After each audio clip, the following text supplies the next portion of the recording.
students, I am CA Harshita Rizwani from HR Institute of Studies. Today we will be continuing chapter number 4 of OC, that is organization, right? In our earlier videos, we have studied about different structures of organization like functional organization, linear organization, informal organization, formal organization and matrix organization. These 5 sort of organization we have already completed in our previous video. If you haven't watched it, go and watch first and then you need to continue with the next topic, right? Okay, so next topic that we are taking up today, it is decentralization. Okay, the topic that we are taking today for study is decentralization.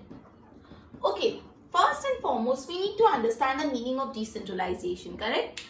दो type का formation रख सकते हैं company, या तो centralisation या decentralisation. Centralisation क्या होता है कि जितने भी पावर्स होते हैं ना वो टॉप लेवल के पास होते हैं, सारी अथॉरिटी सारे डिसीजन टॉप लेवल लेता है और जो बाकी के एम्प्लॉयज है, बाकी के जो लेवल्स है उनका इतना रोल नहीं होता. मतलब वो सिंपली जो टॉप लेवल बोलता है वो करते हैं. डिसीजन मेकिंग पावर बिल्कुल भी नहीं होता है बॉटम और मिडिल लेवल के पास. सारे के सारे डिसीजन मेकिंग पावर, सारी अथॉरिटी किसके पास होता है? Top level. डिसेंट्रलाइजेशन में क्या होता है? डिसेंट्रलाइजेशन में बेसिकली क्या होता है कि टॉप लेवल के साथ साथ हर लेवल पे थोड़े डिसीजन मेकिंग पावर्स दिए जाते हैं. मतलब अथॉरिटी और रिस्पॉन्सिबिलिटी को बांट दिया जाता है, डिसेंट्रलाइज कर लिया जाता है. मतलब सेंटर में नहीं रखा गया था, बांट दिया जाता है. लेकिन सेंट्रलाइजेशन में क्या है? सारा अथॉरिटी, सारा डिसीजन मेकिंग पावर डिसेंट्रलाइज किया जाता है, सेंटर में रख देते हैं खुद के पास, टॉप लेवल के पास, बांटते नहीं. और डिसेंट्रलाइजेशन में क्या होता है? Decision making power, authority, responsibility को डिस्ट्रीब्यूट कर दिया जाता है. Is it right? चलो okay, when we study organisation structure 2 point emerge. जब हम ऑर्गेनाइजेशन स्ट्रक्चर को स्टडी करें 2 पॉइंट इमर्ज हो रहे हैं. पहला क्या बोलता है? देखो, कुछ बिजनेस यूनिट ऐसे होते हैं जहाँ पे अथॉरिटी सेंट्रलाइज होती है टॉप लेवल पे. ठीक है, 2 बातें इमर्ज हुई. पहला बात ये कि कुछ बिजनेस स्ट्रक्चर, कुछ बिजनेसेस में, कुछ बिजनेस यूनिट में क्या होता है?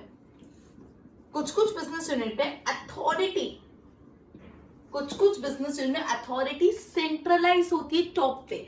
अथॉरिटी लेने की पूरी सेंट्रलाइज पावर किसके पास होती है? टॉप लेवल को, टॉप लेवल ओनली. और यहाँ पे मोस्ट ऑफ डिसीजंस भी कौन लेता है? Top level. मतलब कुछ बिजनेस यूनिट ऐसी होती है जहाँ पे सारी की सारी अथॉरिटी टॉप लेवल के पास होती है और सारे के सारे डिसीजंस कौन लेता है? Top level. दूसरा देखो, कुछ बिजनेस ऑर्गेनाइजेशंस ऐसी होती है जहाँ पे decision making is done by all the level. कुछ बिजनेस यूनिट ऐसे होते हैं जहाँ पे डिसीजन मेकिंग सारे लेवल्स करे जाते हैं. मतलब टॉप लेवल पे डिसीजन लेता है, मिडिल लेवल पे डिसीजन लेता है, बॉटम लेवल पे डिसीजन लेता है. And certain kind of decision are taken as per the requirement of the work. मतलब हर लेवल ऑफ डिपार्टमेंट अपने काम के हिसाब से कुछ डिसीजंस लेता है. मतलब पहला टाइप का बिजनेस यूनिट है जहां पे सारी अथॉरिटी टॉप लेवल पे होती है, सारे डिसीजन सिर्फ और सिर्फ टॉप लेवल होता है. जो दूसरा होता है जहाँ पे डिसीजंस जो होते हैं वो ऑल लेवल्स ऑफ मैनेजमेंट लेते हैं, ऑल लेवल्स ऑफ मैनेजमेंट. सिर्फ टॉप लेवल नहीं, मिडिल, बॉटम, सारे लेवल्स ऑफ मैनेजमेंट डिसीजन लेते हैं अपने काम के रिलेटेड. ठीक है, तो ये सेकेंड फॉर्म है डिसेंट्रलाइजेशन जो आज अपन पढ़ने वाले. In first type of organization, all the power rests to the upper level only, so it is called centralized structure. वही बोला है. जो फर्स्ट वाला अपन ने पढ़ा वहाँ पे सारे के सारे जो पावर्स थे वो अपर लेवल के पास ही होते हैं, टॉप लेवल के पास ही होते हैं. तो ये सेंट्रलाइज स्ट्रक्चर है. और in the second type of the powers are distributed in all level has specific power, तो वो डिसेंट्रलाइजेशन ऑफ अथॉरिटी है. मतलब जो सेकेंड वाला है उसमें पावर्स डिस्ट्रीब्यूट की जाती है, हर लेवल ऑफ मैनेजमेंट के पास कुछ पावर्स होते हैं, तो उसको हम डिसेंट्रलाइजेशन बोलते हैं. Clear concept? The thought of decentralization is very important from the point of view of authority responsibility. Administrators have to themselves decide whether they have to keep a centralized or decentralized power in the organization. जो administrator होते हैं business के, उनको decide करना होता है कि उनको कैसा टाइप ऑफ ऑर्गेनाइजेशन रखना है, सेंट्रलाइज्ड ऑर्गेनाइजेशन रखना है कि डिसेंट्रलाइज्ड फॉर्म रखना है. ये बिजनेस के एडमिनिस्ट्रेटर्स को डिसीजन लेना पड़ता है. यूजुअली क्या होता है, जो छोटी ऑर्गेनाइजेशन होते हैं वो सेंट्रलाइज स्ट्रक्चर है. छोटी सी ऑर्गेनाइजेशन है, कम लोग है, तो टॉप लेवल सारा डिसीजन लेगा. और यूजुअली क्या होता है, और जो लार्ज साइज ऑर्गेनाइजेशन है वो डिसेंट्रलाइज स्ट्रक्चर रखते हैं। क्लियर? मतलब जो स्मॉल साइज बिजनेस यूनिट होते हैं वो यूजुअली सेंट्रलाइज स्ट्रक्चर रखते हैं, और जो लार्ज साइज बड़ी बड़ी बिजनेस यूनिट होते हैं वो कैसा स्ट्रक्चर रखते हैं? डिसेंट्रलाइज स्ट्रक्चर रखते हैं। Is it clear? अगर आपसे पूछे एमसीक्यू में कि यूजुअली जो स्मॉल साइज बिजनेसेस होते हैं वो कैसा स्ट्रक्चर रखते हैं, तो यूजुअली सेंट्रलाइज स्ट्रक्चर रखते हैं, और जो लार्ज साइज बिजनेस होता है वो डिसेंट्रलाइज और small size business centralize. Clear? Now meaning delegation of power from upper to lower level in orderly manner is known as decentralization of power। क्या बोला है? पावर्स का distribution from top level to bottom level जो एक order में होता है उसको बोलते हैं पावर्स का डिसेंट्रलाइजेशन करना। डिसेंट्रलाइजेशन का डेफिनेशन बोला है डेलीगेशन ऑफ पावर, मतलब पावर को डेलीगेट करना, पावर को बांटना। The delegation of the power from upper level to the bottom level, upper level से बॉटम लेवल तक जो पावर्स डेलीगेट होते हैं ना, ऑर्डरली मैनर, एक ऑर्डर फॉर्म में डेलीगेट होते हैं, उसको हम लोग बोलते हैं decentralization of powers. So this definition is important. Okay, चलो नीचे हेनरी फ्योल की डेफिनेशन देखते हैं। उन्होंने डिसेंट्रलाइजेशन को क्या बोला है? To assign powers to the superior, मतलब सुपीरियर्स को पावर दो। To enable distribution of the work, to assign powers to the superior, जो सुपीरियर है हर डिपार्टमेंट के सुपीरियर को पावर्स दो। To enable distribution of work, काम उनको बांटो। And to include the decision making process, और सबको डिसीजन मेकिंग प्रोसेस में इंक्लूड कर लो, उसको डिसेंट्रलाइजेशन बोलते हैं। मतलब हेनरी फ्योल ने डिसेंट्रलाइजेशन की डेफिनेशन को 3 टुकड़ों में समझा है। पहले है to assign the powers to the superior, superior को पावर दो। दूसरा उनको काम दो, to enable the distribution of work, और तीसरा उनको डिसीजन मेकिंग में इन्वॉल्व करो and include in decision making process. Clear? 3 point में डिसेंट्रलाइजेशन ऑफ अथॉरिटी या डिसेंट्रलाइजेशन ऑफ पावर की डेफिनेशन दी by Henry Fayol. Here Henry Fayol ने decentralization of power of authority की डेफिनेशन में 3 पॉइंट इंक्लूड किए। पहला बोला टू असाइन वर्क, किसको काम देना है? To superior, sorry, to assign powers to superior, जो सुपीरियर है हर डिपार्टमेंट के उसको पावर दो। फिर उनको enable them distribution of work, enable काम बांटो। क्या करना है आपको? डिस्ट्रीब्यूशन ऑफ वर्क, काम बांट दिया। काम बांटने के बाद क्या करना है? उनको डिसीजन मेकिंग प्रोसेस में इंक्लूड करवाना है। Yes, correct, to include them in decision making process. Is it clear? This was a definition given by Henry Ford for the definition for the decentralization of authority. अब अपन आते हैं importance of decentralization. Decentralization क्यों important है? Decentralization of authority important क्यों है? सबसे पहला point, चलो पहले इंट्रोडक्शन पढ़ते हैं उसका। The success of management depends upon the proper distribution of power and responsibility। बोला है कि कोई भी बिजनेस सक्सेसफुल तभी होगा जब उन्होंने अपनी अथॉरिटी और रिस्पॉन्सिबिलिटी को प्रॉपर डिस्ट्रीब्यूट किया। मैं आपको अथॉरिटी और रिस्पॉन्सिबिलिटी के बीच का फर्क बहुत बार समझा चुकी हूँ। वन मोर टाइम एक रिवीजन ले रही हूँ। अथॉरिटी मतलब पावर, रिस्पॉन्सिबिलिटी मतलब जिम्मेदारी। अथॉरिटी मतलब पावर, रिस्पॉन्सिबिलिटी मतलब जिम्मेदारी, मतलब पावर भी देनी है साथ साथ उसको रिस्पॉन्सिबिलिटी भी देनी है। ये दोनों, अब जिसको भी आप काम बांट रहे हो उस दोनों वो चीज देना जरूरी। मैंने आपको बताया था, टीचर ने आपको क्लास माइंड करने को बोला और बोला आपके पास अथॉरिटी की आप किसी का भी नाम लिख सकते हो जो भी बातें करे, लेकिन रिस्पॉन्सिबिलिटी क्या है? रिस्पॉन्सिबिलिटी ये कि क्लास में डिसिप्लिन मेंटेन रहना चाहिए। दोनों में से एक भी चीज नहीं दिया, अगर बोला कि क्लास में डिसिप्लिन मेंटेन रहना चाहिए आपकी रिस्पॉन्सिबिलिटी है, लेकिन कोई पावर नहीं दिया, कोई अथॉरिटी नहीं दी, तो चलेगा? तो भी नहीं चलेगा। या तो अथॉरिटी दे दी ओके कि तुम किसी का भी नाम लिख सकते हो, लेकिन रिस्पॉन्सिबिलिटी नहीं कि डिसिप्लिन रहना चाहिए, तो नहीं चलेगा। सो हमेशा whenever you give work to someone, आप 2 चीजें उसको दोगे, एक तो पावर दोगे काम करने का, अथॉरिटी दोगे, और दूसरा जिम्मेदारी दोगे कि काम हो जाना चाहिए। तो कोई भी बिजनेस का सक्सेस डिपेंड करता है कि वहां पे अथॉरिटी और रिस्पॉन्सिबिलिटी का डिस्ट्रीब्यूशन किस तरह से करा गया है। In centralisation the power, in centralisation में hierarchy, non scientifically taken decision, non cooperation, lack of specialisation, ठीक है। Has the idea of decentralisation, देखो बोला है सेंट्रलाइजेशन ऑफ पावर। जब सेंट्रलाइजेशन ऑफ पावर की लिमिटेशंस क्या थी? द हायरार्की प्रॉपर नहीं था कि top to bottom proper authority flow हो रही है। जो डिसीजन थे वो भी साइंटिफिकली नहीं लिए जाते थे, नॉन साइंटिफिक डिसीजन लिए जाते थे। नॉन कोऑपरेशन, लोग कोऑपरेट नहीं करते थे। लैक ऑफ स्पेशलाइजेशन नहीं था, मतलब स्पेशलाइजेशन नहीं था, वर्कलोड बढ़ जाता था। ये सारे लिमिटेशन के सेंट्रलाइजेशन से ये सारे लिमिटेशन हटाने के लिए कंसेप्ट कौन सा है, डिसेंट्रलाइजेशन। तो guys this is a corner question, अगर आपको 2 मार्क में पूछे what are the limitation of centralisation, आप कंफ्यूज हो जाओगे कि पूरे चैप्टर में तो कहीं भी सेंट्रलाइजेशन है ही नहीं, तो अब हम कैसे लिखे। तो अगर आप मिस्टेकन कर गए, आप स्किप कर गए हो इंपॉर्टेंस ऑफ डिसेंट्रलाइजेशन में 2 लाइन आपको लिमिटेशन ऑफ डिसेंट्रलाइजेशन दी कि ये सारी लिमिटेशन ऑफ सेंट्रलाइजेशन दी कि ये सारी लिमिटेशन है सेंट्रलाइजेशन की, जिसकी वजह से डिसेंट्रलाइजेशन का कंसेप्ट आया। कौन कौन सी लिमिटेशन है, पहला हायरार्की का प्रॉब्लम, नॉन साइंटिफिक डिसीजन लेने का प्रॉब्लम, उसके बाद नॉन कोऑपरेशन लोग नहीं करते, लैक ऑफ स्पेशलाइजेशन नहीं है, वर्कलोड बहुत ज्यादा बढ़ जाता है। Clear? Okay, first importance quick decision. जब डिसेंट्रलाइजेशन होता है तो सारे डिसीजन एक ही इंसान को या एक ही लेवल को नहीं लेना होता, डिसीजन लेने का काम बढ़ जाता है, तो डिसीजन जल्दी लिया जाता है।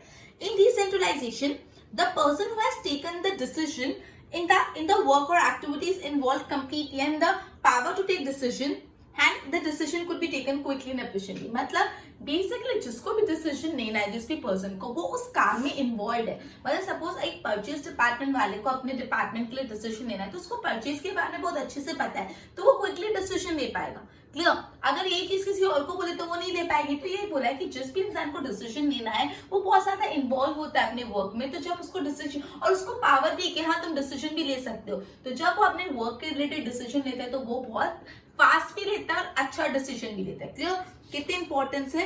6 इंपॉर्टेंस है। पहले 3, फर्स्ट क्या, क्विक डिसीजन, डिसीजन फटाफट लिया जाता है। वही बोला कि डिसेंट्रलाइजेशन है person who has to take decision in that work और activity is involve completely and has a power to take decision. मतलब यही बात है, जिस डिसेंट्रलाइजेशन में जिसको भी डिसीजन लेना है वो उस काम में इन्वॉल्व भी होता है और उसको अथॉरिटी भी होती है कि वो डिसीजन ले पाए, इसलिए वो जल्दी भी डिसीजन लेता है, एफिशिएंट भी लेता है। दूसरा, less workload on top level. अब सेंट्रलाइजेशन में सारे डिसीजन टॉप लेवल को लेने होते तो टॉप लेवल के वर्कलोड बढ़ जाता था कि सारे डिसीजन खुद कैसे ले। अब डिसीजन लेने का काम बढ़ जाएगा तो टॉप लेवल का वर्कलोड भी कम हो जाएगा। तो देखो, the top level is the level where most of the policy matters related decision are taken। Top level में जो पॉलिसी मैटर वाले डिसीजन होते हैं, जो पॉलिसी बनाने के डिसीजन होते हैं, वो लिए जाते हैं।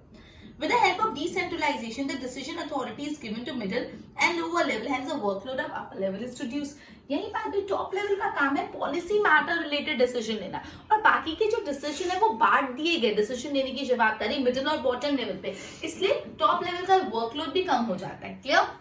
पहला क्विक डिसीजन लिया जाता है, दूसरा टॉप लेवल का वर्कलोड कम हो जाता है बिकॉज डिसीजन मिडिल और बॉटम लेवल भी लेते हैं। Increase in motivation. अब due to decentralisation employees have increase the level of motivation as they have more faith and trust. Okay, मतलब पहले क्या होता है, सेंट्रलाइजेशन में सब पता है टॉप लेवल डिसीजन नहीं है, मतलब तो डिसीजन लेना है, आराम से काम करो, क्या मोटिवेशन। लेकिन अब उनको पता है कि हमको डिसीजन लेना है, तो they are quite alert, active and motivated. नहीं, मैं मेरा डिसीजन राइट होना, आपको डिसीजन लेते हो तो आपको क्या लगता है मेरा डिसीजन भी राइट होना चाहिए, तो आप ज्यादा ध्यान देके करते हो काम। तो यही बात बोला है कि यहाँ पे एम्प्लॉयज को जब डिसीजन लेना होता है, जो मिडिल और बॉटम लेवल के, तो they are very much motivated कि वाओ कोई हम पे भी विश्वास कर रहा है कंपनी में, अब हम अच्छा डिसीजन लेंगे। They are given independent or middle. They are given independence on middle or lower level, and when they see the decision became successful, their confidence boost। मतलब अब जो middle level और bottom level ऐसे decision लेते हैं, जो decision future में जाके successful हो जाते, तो उनको बहुत confidence आता है कि हमने decision लिया और वो कंपनी में successful हुआ और कंपनी के काम आया। Clear?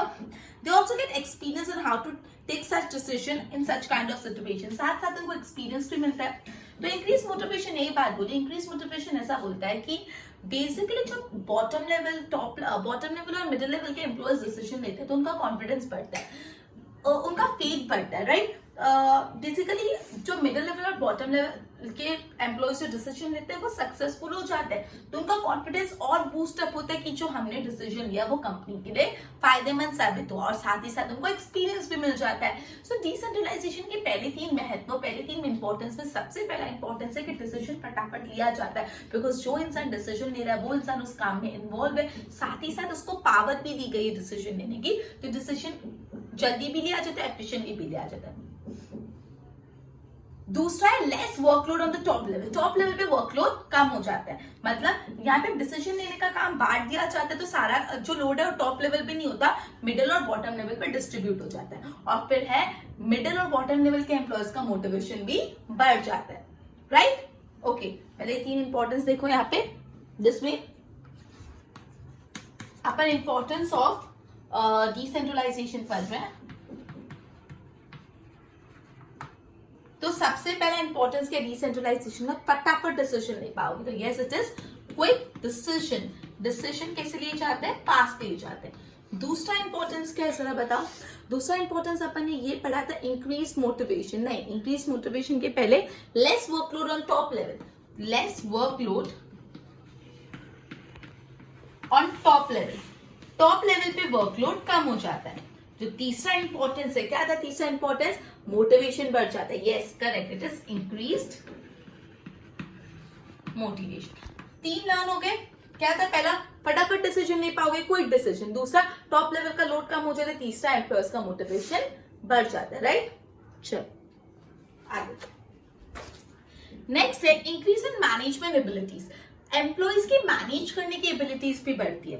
In decentralisation middle level and lower level employees take decision as per their powers and they are given independence for the same. बोले डिसेंट्रलाइजेशन में मिडिल लेवल को और बॉटम लेवल को डिसीजन लेने का पावर दिया जाता है, उनको इंडिपेंडेंस दिया जाता है कि हाँ तुम डिसीजन लो, तुमको इतना पावर दिया गया, ठीक है। Hence they became efficient leader, तो वो एक अच्छे लीडर बन जाते हैं।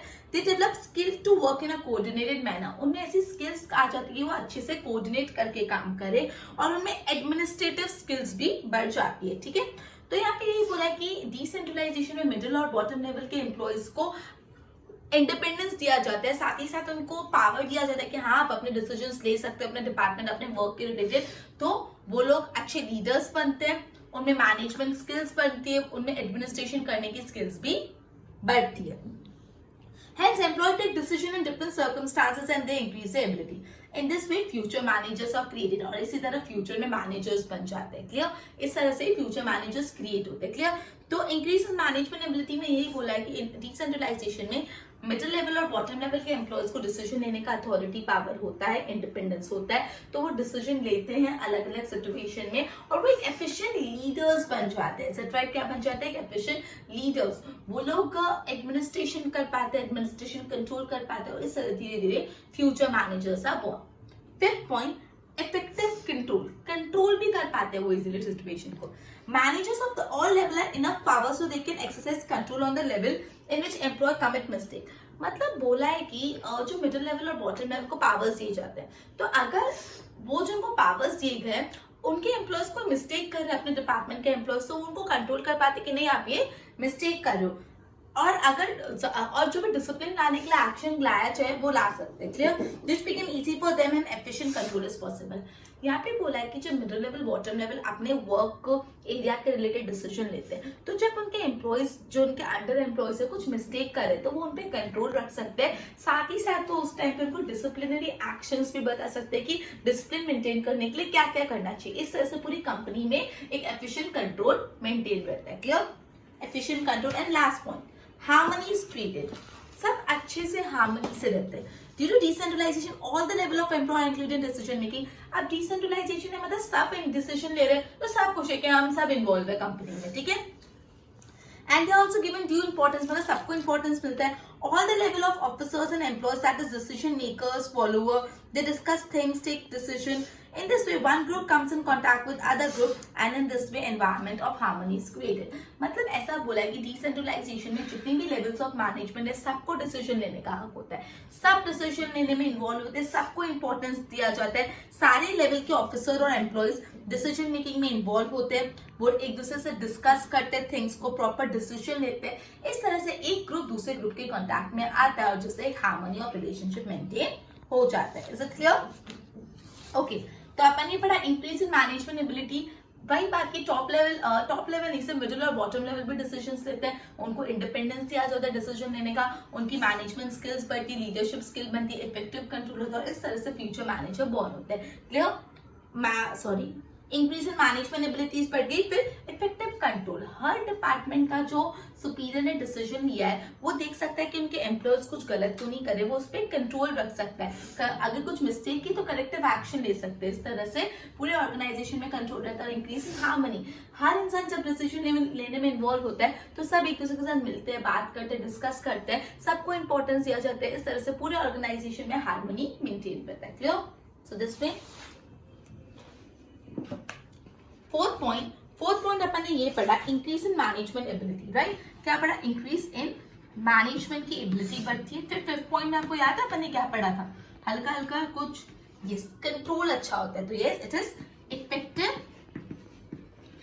कंट्रोल। क्लियर? इफेक्टिव कंट्रोल के बाद जो फिफ्थ सिक्स पॉइंट अपन ने पढ़ा था, increase in harmony, right? Fifth is harmony is created.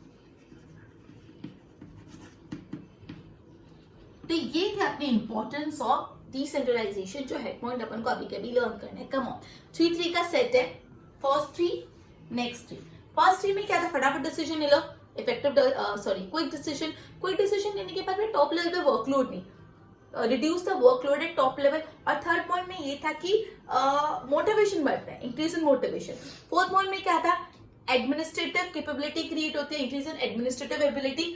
Fifth point, control अच्छे से कर पाते हैं। 6-1, हार्मनी मेंटेन होती है। डिसीजन पास कर लिया, टॉप लेवल पे लोड कम हो गया, मोटिवेशन हो गया, मैनेजमेंट एबिलिटीज बढ़ गए, कंट्रोल हो गया, और लास्ट में हार्मनी मेंटेन हो गई। इस तरह से पूरा हो गया importance of decentralisation, right?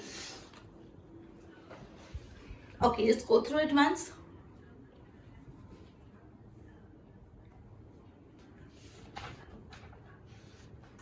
Okay, next topic is delegation of authority. Delegation of authority होता क्या है? Delegate मतलब डिवाइड करना, authority मतलब पावर।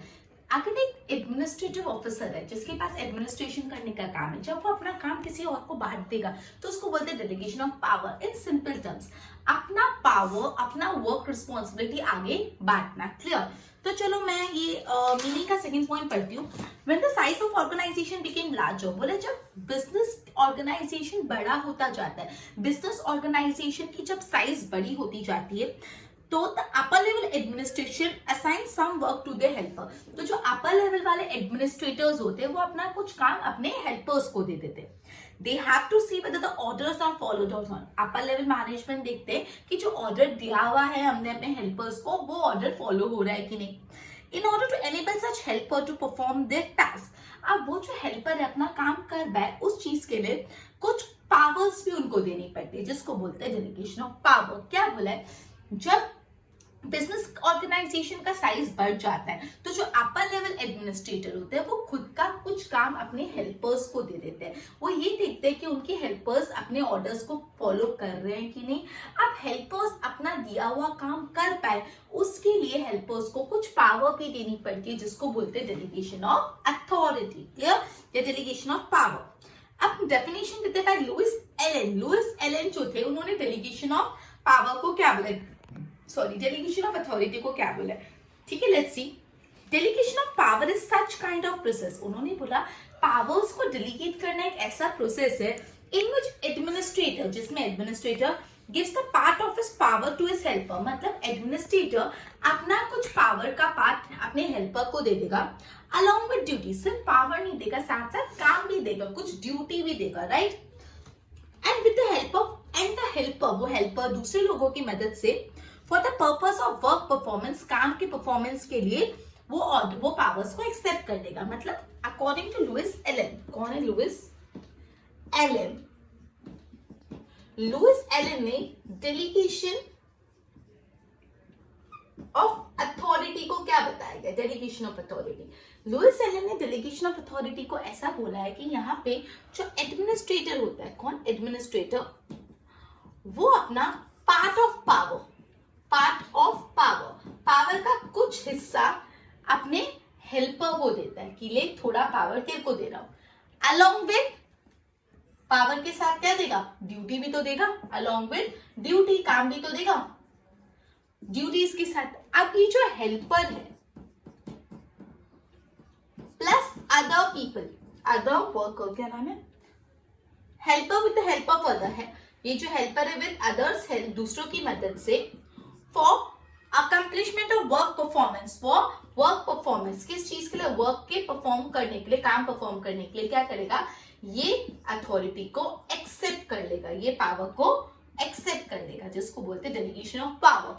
कैसे लर्न करना है आपको, the administrator give some part of the power to his helper. Here what happened, the administrator, here what happened, the administrator gives some part of his power to whom, to helper.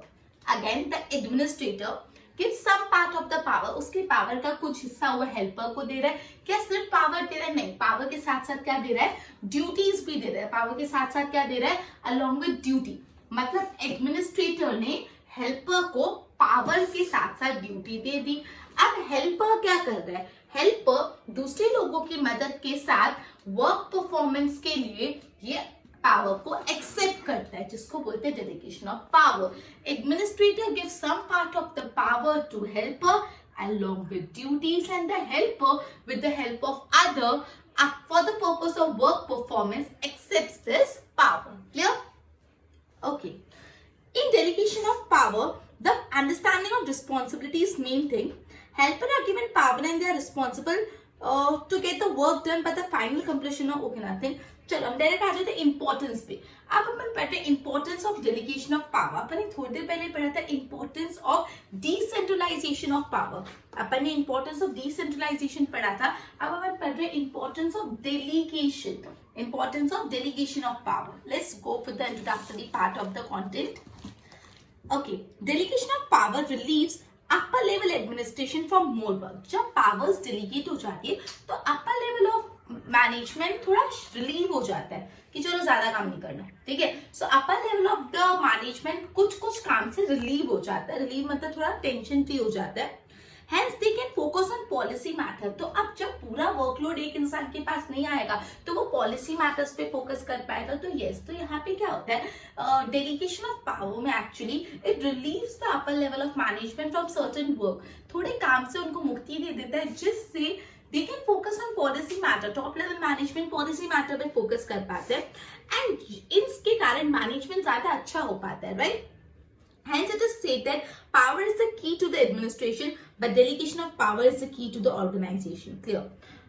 इससे बोला कि power जो है वो administration करने की चाबी है, लेकिन पावर को बांटना एक ऑर्गेनाइजेशन को अच्छा बनाने की चाबी है। तो अगर आपसे ऐसे एकदम कॉर्नर क्वेश्चन है ये पूछे कि 2 mark में how it can be said that power is the key to administration while delegation of power is the key to organization, तो आपको लिखना पड़ेगा delegation of power it relieves the top level of management from certain work and because of which top level of management can focus on policy matter. Clear?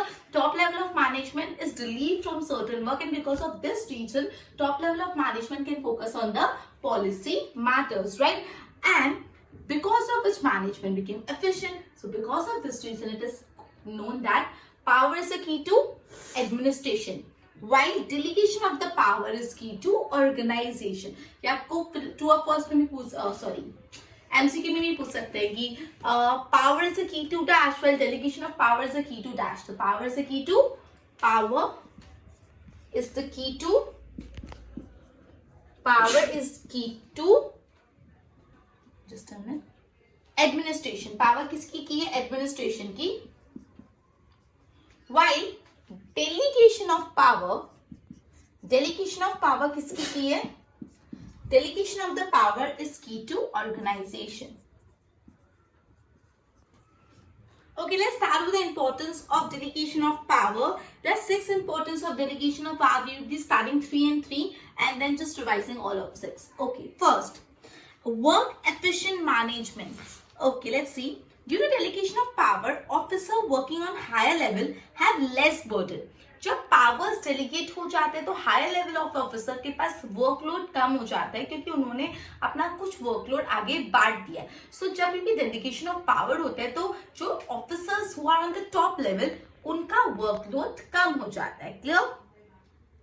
And the routine work are hence distributed, और जो routine का काम होता है, जो regular काम होता है, वो बांट दिया जाता है।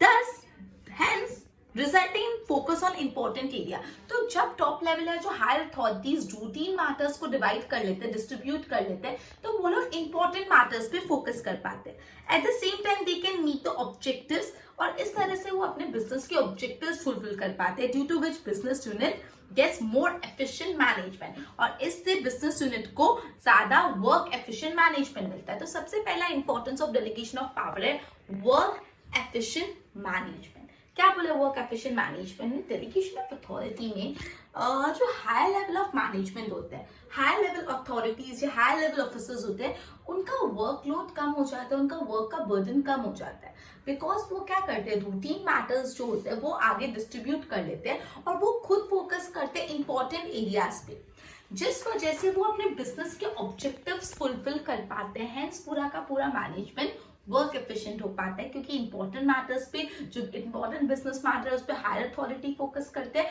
और जो मैटर्स रूटीन का है वो आगे डेलीगेट हो जाते हैं। क्लियर?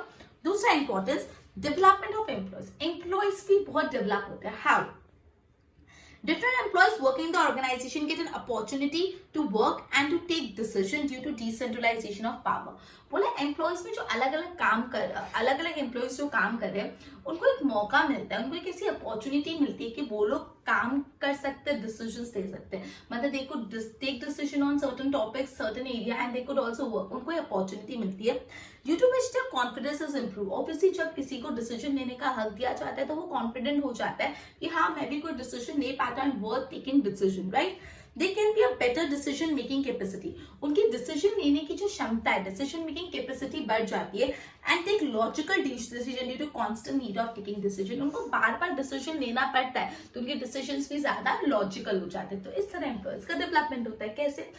यहाँ पे बोला है जो एम्प्लॉयज है, डिफरेंट एम्प्लॉयज जो ऑर्गेनाइजेशन में काम करते हैं, उनको अपॉर्चुनिटी मिलता है कि they can work and they can take decision on the various matter. जब वो डिसीजन लेते हैं तो उनका कॉन्फिडेंस बढ़ता है। तो क्या होता है? उनका कॉन्फिडेंस बढ़ता है, राइट। ओके, उनमें डिसीजन मेकिंग कैपेबिलिटी बेटर होती है। वो डिसीजन लेने का जो क्षमता होती है कि हाँ कोई भी मैटर है तो फट से डिसीजन ले पाएंगे, वो ताकत बढ़ जाती है, उनका डिसीजन मेकिंग कैपेबिलिटी बढ़ जाती है, और उनको कांस्टेंट डिसीजंस लेने पड़ते हैं, तो इस वजह से वो उनके डिसीजन ज्यादा लॉजिकल हो जाते हैं। अगर वो डिसीजन लेंगे ही नहीं और अचानक आप उसको डिसीजन लेने को बोलोगे तो उनका डिसीजन मेकिंग कैपेबिलिटी अच्छी नहीं होगी। लेकिन रूटीन में जब वो अलग अलग वेरियस मैटर पर डिसीजन लेते हैं तो वो कॉन्फिडेंट हो जाता है एंड उनकी डिसीजन मेकिंग कैपेसिटी बढ़ जाती है, वो लॉजिकल डिसीजन ले पाते हैं। तो ये था दूसरा इंपॉर्टेंस और डेवलपमेंट ऑफ एम्प्लॉयज। मतलब पहले वाले में टॉप लेवल को भी फायदा और दूसरे में एम्प्लॉय को फायदा। सो पहले में क्या था? वर्क एफिशिएंट मैनेजमेंट, जहाँ पे टॉप अथॉरिटी जो हाई पोजीशन पे पीपल होते हैं उनका वर्कलोड कम हो जाता है, जिससे वो इंपॉर्टेंट मैटर्स पे फोकस कर पाते हैं। और दूसरा एम्प्लॉयज का साथ साथ डेवलपमेंट हो रहा है क्योंकि वो बार बार डिसीजन ले रहे हैं, उनका डिसीजन मेकिंग कैपेसिटी बढ़ रहा है, लॉजिकल डिसीजन लेने के लिए। मोटिवेशन देखो, due to delegation of power, employees have the chance to develop their ability. Again वही बात, डेलीगेशन ऑफ पावर में एम्प्लॉयज के पास चांस होता है कि वो अपनी कैपेबिलिटी इंप्रूव कर सकते हैं, due to which they can psychological benefit. उनको साइकोलॉजिकल फायदे बहुत होते हैं। How? When the higher administration delegate the power and enable decentralization to helper, such helper not only get the work accomplished, but at the same time get boost to self confidence due to work accomplishment। बोला जब administration delegation of power में अपने helpers को काम देते हैं तो helpers सिर्फ काम नहीं कंप्लीट करते, उनका मोटिवेशन, उनका कॉन्फिडेंस भी बढ़ता है क्योंकि उन्होंने काम अच्छे से और टाइम पे कंप्लीट करा। ठीक है, due to which right kind of motivation is obtained. इस तरह से उनको राइट काइंड ऑफ मोटिवेशन मिलता है। डेलीगेशन ऑफ पावर में एडमिनिस्ट्रेशन अपने हेल्पर्स को डिसीजन, अपने हेल्पर्स को काम देते हैं, वो काम जब समय पे और अच्छे से फिनिश कर लेते हैं तो उनका कॉन्फिडेंस बढ़ जाता है। तो तीन importance of delegation of power, delegation of authority पढ़े। पहला एडवांटेज क्या था? Work efficient management. Work efficient management में हायर अथॉरिटीज को वर्कलोड कम हो जाता है, रूटीन मैटर्स वो आगे डिस्ट्रीब्यूट कर लेते हैं और वो लोग इंपॉर्टेंट मैटर पे फोकस कर पाते हैं, मैनेजमेंट ज्यादा अच्छा हो पाता है क्योंकि वो लोग अपने ऑब्जेक्टिव्स पे फोकस कर पाते हैं। इस तरह से वर्क एफिशिएंट मैनेजमेंट होता है। दूसरा development of employees. Employees develop होते हैं। एम्प्लॉयज, अब कंपनी में अलग अलग एम्प्लॉयज को मौका मिलता है काम करने का और डिसीजन लेने का, इससे उनका कॉन्फिडेंस बूस्ट होता है। साथ साथ क्या चीजें बढ़ती है? डिसीजन मेकिंग कैपेबिलिटी बढ़ती है और क्या होता है? वो लोग लॉजिकल डिसीजंस ले पाते हैं। करेक्ट ना? चलो, उसके बाद मोटिवेशन भी मिलता है ना उनको। ऑब्वियसली जब एडमिनिस्ट्रेटर अपने हेल्पर को काम देता है और हेल्पर काम कंप्लीट कर देता है, तो वो मोटिवेट होते हैं कि हाँ हमने सही समय पे अच्छे से काम कंप्लीट हुआ, तो they get the right kind of motivation. तो 3 पहले इंपॉर्टेंस, क्या पढ़ रहे हैं अपन? Importance of delegation of authority, right. तो सबसे पहला इंपॉर्टेंस अपन ने पढ़ा वर्क एफिशिएंट एडमिनिस्ट्रेशन। कैसा? Work efficient management. कैसा मैनेजमेंट? काम में एफिशिएंट मैनेजमेंट। दूसरा एम्प्लॉयज का डेवलपमेंट बढ़ रहा है, तो second one is development of employees. Correct, second one is development of employees. Employees का डेवलपमेंट बढ़ रहा है। And the third one is to motivation. They get motivated. पहला पॉइंट क्या था? वर्क एफिशिएंट मैनेजमेंट, दूसरा डेवलपमेंट ऑफ एम्प्लॉयज एंड तीसरा मोटिवेशन। नेक्स्ट 3 पढ़ते हैं, फिर 6 के 6 साथ में रिवाइज करेंगे। Benefit of specialisation. स्पेशलाइजेशन का फायदा मिलता है। स्पेशलाइजेशन मतलब कोई इंसान कोई काम में ज्यादा स्पेशलाइज है, एक्सपर्ट है, तो उसकी एक्सपर्टाइज का फायदा मिल पाता है। कैसे? पढ़ते हैं। In a single unit, it is possible that all the employees may not have ability in all the fields and area. Obviously, जितने भी employees सब एक ही काम में एक्सपोर्ट हो, ऐसा तो नहीं होगा। So एक ऑर्गेनाइजेशन में it is not possible that all the employees they have ability in the same area. कि एक ही काम में सब अच्छे हैं, एक ही काम में सब बुरे, ऐसा तो नहीं होगा। It is obvious that such ability is not possessed by all, but due to decentralization of power, different people are assigned different kind of work, and hence benefit of specialization skill of such people is obtained in the matters of the ability, skill and variety of excellence. तो बोला ऐसा नहीं होता कि एक business unit में सारे employ सब काम में एक्सपर्ट हो। तो जब डेलीगेशन ऑफ अथॉरिटी होता है तो हर एम्प्लॉय को अपने वर्क रिलेटेड मैटर्स का डिसीजन लेने मिलता है और वो अपने काम में स्पेशलाइज्ड बनते जाते हैं और उनके एक्सेलेंस का फायदा किसको मिलता है? कंपनी को। ठीक है, तो ये है बेनिफिट ऑफ स्पेशलाइजेशन। फिफ्थ है coordination. How?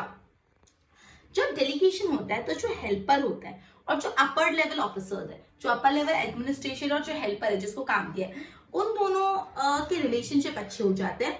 Middle and lower level employ get a chance to take decision independently. So basically ये पूरा डिसेंट्रलाइजेशन के कंसेप्ट में जो एडमिनिस्ट्रेटर है, जो हेल्पर है, जो मिडिल लेवल है, जो बॉटम लेवल है, इन सबके रिश्ते बहुत अच्छे हो जाते हैं, इनके रिलेशनशिप अच्छे हो जाते हैं। In this way the opinion are respected. हर इंसान दूसरे इंसान के ओपिनियन की कदर करता है, रिस्पेक्ट करता है। They are able to develop interpersonal relationship. Organisation में एक दूसरे के साथ इंटरपर्सनल रिलेशनशिप अच्छे हो जाते हैं और इससे एक अच्छा कोऑर्डिनेशन मेंटेन होता है। कोई भी ऑर्गेनाइजेशन में जब एम्प्लॉयज, हर एम्प्लॉय दूसरे एम्प्लॉय की रिस्पेक्ट करेगा, उसके काम की रिस्पेक्ट करेगा, उसके डिसीजन की रिस्पेक्ट करेगा और इंटरपर्सनल कम्युनिकेशन होगा, तभी जाके कोऑर्डिनेशन मेंटेन होगा। तो डेलीगेशन ऑफ अथॉरिटी में जो एडमिनिस्ट्रेटर है, जो हेल्पर है, जो मिडिल लेवल एम्प्लॉय, जो लोअर लेवल एम्प्लॉयज, ये सब एकदम साथ में अच्छे से रहते हैं। इन सबके रिलेशनशिप अच्छे होते हैं, वो लोग एक दूसरे के वर्क को रिस्पेक्ट करते हैं, इंटरपर्सनल रिलेशनशिप अच्छे होते हैं, अल्टीमेटली कोऑर्डिनेशन पॉसिबल हो पाता है। Last, scope for expansion. आगे बिजनेस को डेवलप करने की स्कोप बढ़ जाती है। Due to delegation of power, the upper level officer are free to focus on new idea for expansion of business. अब क्या हो गया? डेलीगेशन ऑफ अथॉरिटी में अपर लेवल को बहुत डिसीजन नहीं दे, मतलब बहुत काम नहीं, उन्होंने काम बांट दिया, तो वो लोग नया आइडियाज जो सोच सकते हैं अपनी कंपनी को और बढ़ाने के लिए। Clear? This enable long life to organisation and ease in doing business. इससे ऑर्गेनाइजेशन लंबा चलेगा और बिजनेस भी अच्छे से हो जाएगा।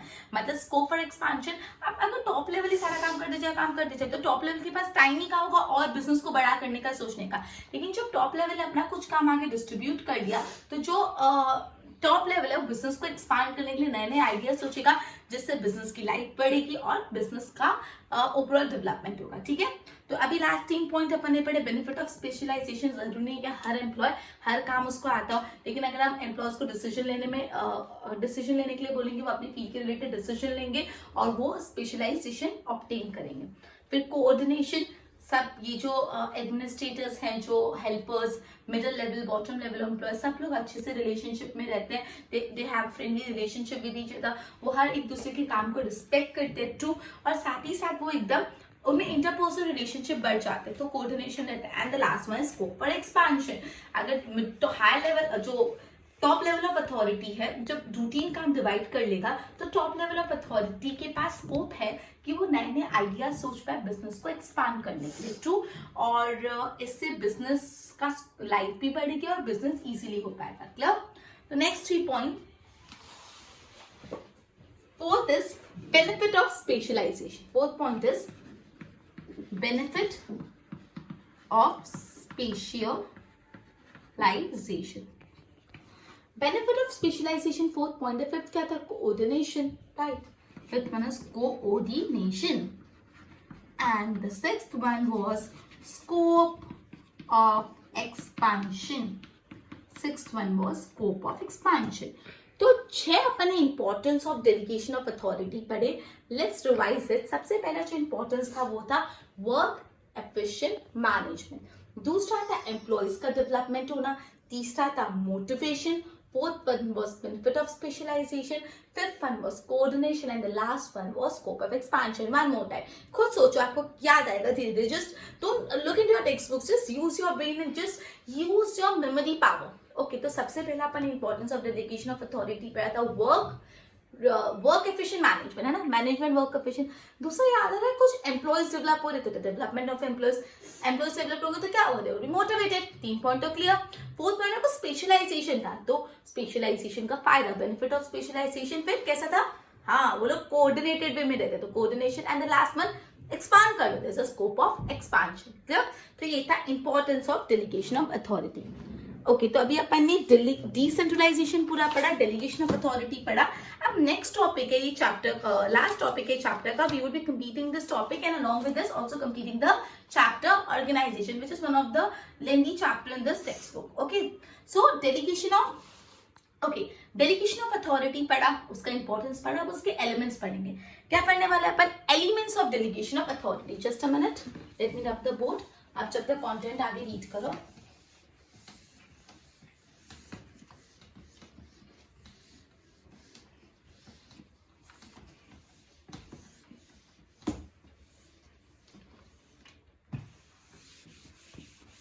Okay, next topic is elements of delegation of authority। ये जो delegation of authority के elements अपन पढ़ने वाले, क्या पढ़ने वाले? Elements, right?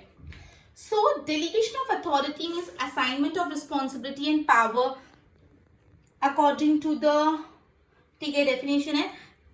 3 एलिमेंट्स है। फर्स्ट एलिमेंट है एंट्रस्टमेंट ऑफ रिस्पॉन्सिबिलिटी। सबसे पहला एलिमेंट है एंट्रस्टमेंट ऑफ रिस्पॉन्सिबिलिटी, रिस्पॉन्सिबिलिटी देना। दूसरा एलिमेंट है कन्फर्मेंट ऑफ अथॉरिटी, अथॉरिटी देना।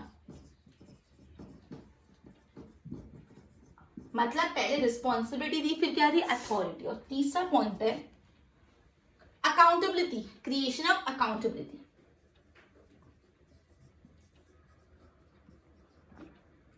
राइट, चलो एक एक को पढ़ते हैं। पहले इंट्रो पढ़ रही हूँ। इन this way a tripod structure of delegation of authority can be form. एक ट्राइपॉड स्ट्रक्चर जिसके 3 लेग्स है, ठीक है। ऑल द 3 एलिमेंट्स, तीनों बहुत इक्वली इंपॉर्टेंट है और तीनों एक दूसरे से इंटरकनेक्टेड है। सबसे पहले अपन एंट्रस्टमेंट ऑफ रिस्पॉन्सिबिलिटी पढ़ते हैं। Okay, entrustment of responsibility is a duty assigned by top level officer to subordinate for a particular work। आपको नाम से ही पता चल रहा है entrustment of responsibility। रिस्पॉन्सिबिलिटी मतलब जवाबदारी देना। मतलब entrustment of responsibility ऐसा बोलते हैं जो टॉप लेवल ऑफ ऑफिसर है वो अपने एम्प्लॉयज को कुछ ड्यूटी दे रहे, कुछ काम असाइन कर रहे, रिस्पॉन्सिबिलिटी दे रहे for a particular work. Clear? Duty assign कर रहे, काम दे रहे, ठीक है। Responsibility is given to accomplish a particular task. क्या रिस्पॉन्सिबिलिटी दे रहे कि ये काम आप टाइम पे कंप्लीट कर देना। It create relationship between superior and subordinate. जब सुपीरियर ने अपने सबऑर्डिनेट को काम दिया तो सुपीरियर और सबऑर्डिनेट के बीच में एक रिलेशनशिप क्रिएट हुआ, because the subordinate is expected to follow the orders given by superior. Obviously जब एक सुपीरियर अपने सबऑर्डिनेट को ऑर्डर दे रहे कि ये काम कंप्लीट कर देना, तो ये एक्सपेक्टेड है कि जो सबऑर्डिनेट है सुपीरियर का ऑर्डर सुनेगा और काम टाइम पे कंप्लीट कर देगा। तो उन दोनों के बीच में एक रिलेशनशिप क्रिएट होगा। और ये जो असाइनमेंट ऑफ रिस्पॉन्सिबिलिटी वो टॉप लेवल से बॉटम पे फ्लो, मतलब टॉप लेवल, मिडिल लेवल को मिडिल, बॉटम को। क्लियर? तो एंट्रस्टमेंट ऑफ रिस्पॉन्सिबिलिटी से इतनी साथ बोलता है कि इसका मतलब होता है ड्यूटी असाइन करना from top level to the subordinate. जो टॉप लेवल ऑफिसर्स होते हैं वो सबऑर्डिनेट को ड्यूटी देते हैं एक पर्टिकुलर वर्क के लिए, कि काम कंप्लीट करने के लिए ड्यूटी देते हैं, ठीक है। ये रिस्पॉन्सिबिलिटी क्यों देते हैं, ये ड्यूटी क्यों देते हैं, टू अकम्प्लिश वो पर्टिकुलर टास्क, ये काम टाइम से कंप्लीट कर देना। इससे सुपीरियर और उनके सबऑर्डिनेट के बीच में एक रिलेशनशिप क्रिएट कर होता है, क्योंकि ऐसा एक्सपेक्ट किया जाता है कि सबऑर्डिनेट अपने सुपीरियर के ऑर्डर्स फॉलो करे।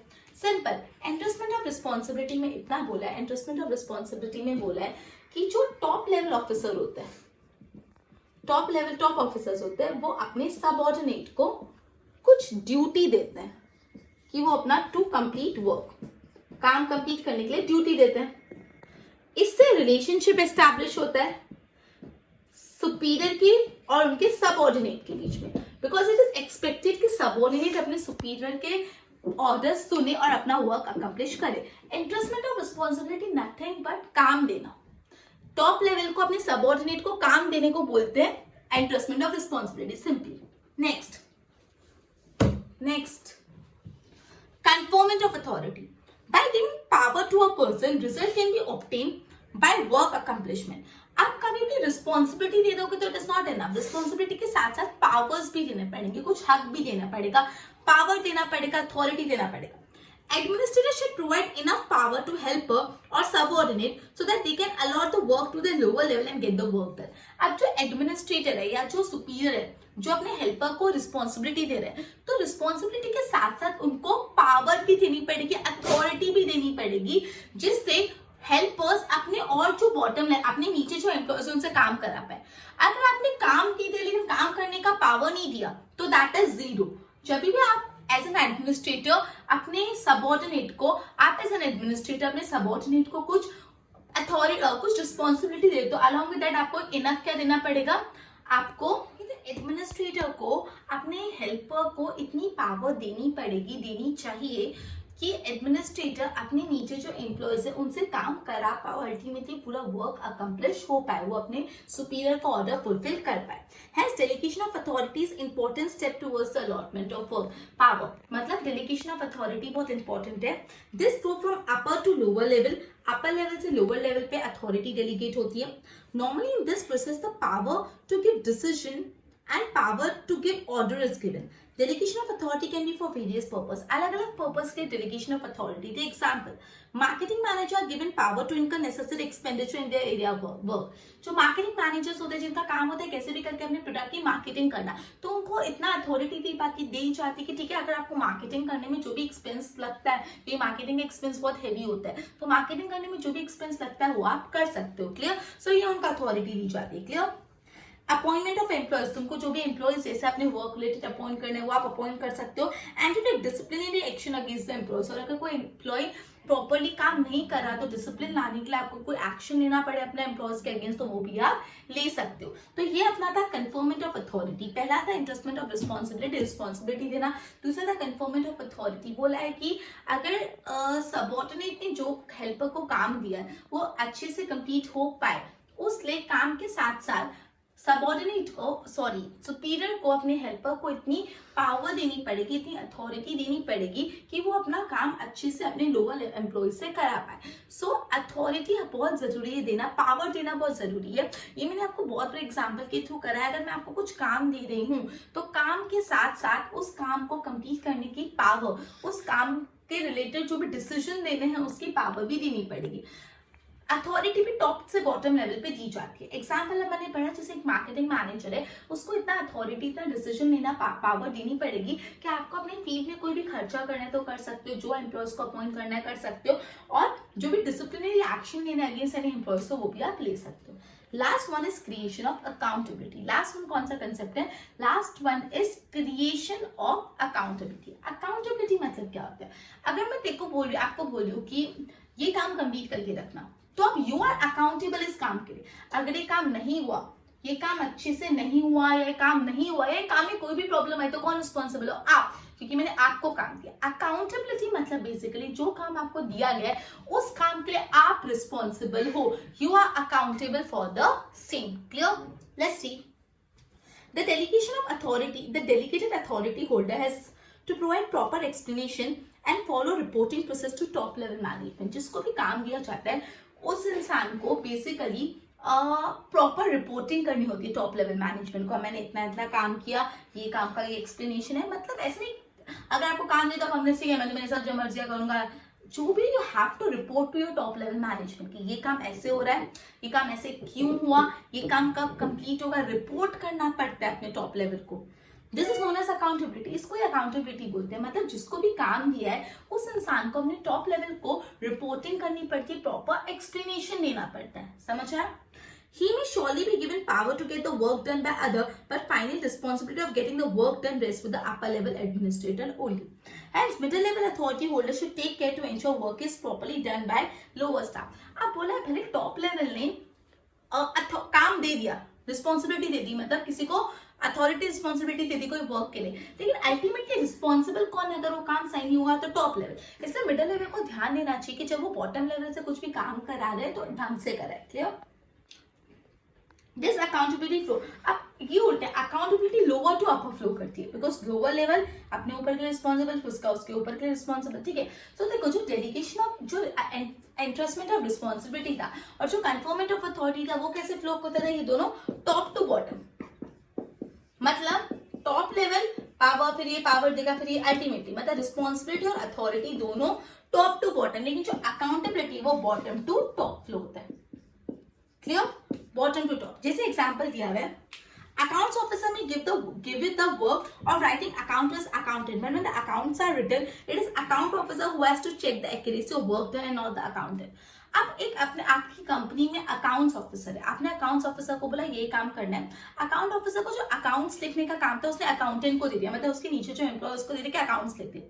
अब अगर अकाउंटेंट ने कोई गलती कर दी तो कंपनी किसको बोलेगी? अकाउंटेंट को नहीं, अकाउंट ऑफिसर को, क्योंकि अकाउंट्स लिखने का काम किसका था? अकाउंट ऑफिसर का। उसने अपने काम को अकाउंटेंट को दिया कि थोड़ी मदद मिल जाए। क्लियर? बिकॉज अकाउंटेंट अकाउंट्स लिख देगा, लेकिन ये जवाबदारी अकाउंट ऑफिसर की कि चेक करने की कि अकाउंटेंट ने अकाउंट्स प्रॉपर्ली लिखे हैं कि नहीं। क्लियर? क्योंकि अगर उसमें कुछ भी घपला प्रॉब्लम हो तो अल्टीमेटली अकाउंट ऑफिसर ही अकाउंटेबल है। अकाउंटेबल मतलब जवाबदार है। ठीक है, रिस्पॉन्सिबिलिटी मतलब ड्यूटी देना, अथॉरिटी मतलब पावर देना, और अकाउंटेबिलिटी मतलब क्या होता है? जवाबदार होना, आंसरेबल होना। तो अकाउंटेबिलिटी हमेशा बॉटम टू टॉप फ्लो होती है और अथॉरिटी और रिस्पॉन्सिबिलिटी टॉप टू बॉटम। ये बहुत इंपॉर्टेंट कंसेप्ट है guys, do not forget it. Authority और रिस्पॉन्सिबिलिटी हमेशा टॉप टू बॉटम फ्लो होती है और accountability bottom to top flow होती है। क्लियर? सो ये था अपना, आज अपन ने 3 बहुत ही इंपॉर्टेंट टॉपिक पढ़े, decentralisation, delegation of power and elements of delegation of power. Okay, with this we will be completing our chapter and along with we will completing our session. Next session we will be taking up our next topic, our next chapter. Till then, good.